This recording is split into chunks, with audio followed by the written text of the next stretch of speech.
In today's video, I'm going to show you how you can add a green screen effect in Adobe Premiere Pro completely for free in less than 1 minute. Okay, so step 1 is to drag the video file of the green screen effect where you want to add it in.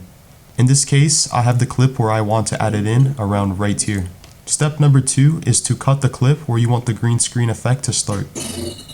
Cut, delete, and delete. And then drag the screen effect onto where the video wants to start. In this case, it's a missile exploding right here.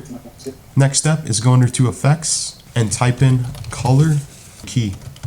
Drag color key onto the video layer you want the green screen effect. Click effect controls, and then under color key, click the eyedropper tool, and then click on the screen.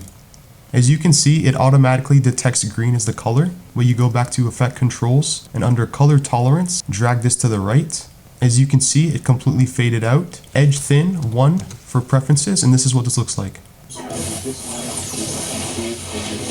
Thanks for watching. I hope you enjoyed this video. If you want to see free Adobe Premiere Pro video editing tutorials, subscribe to the channel.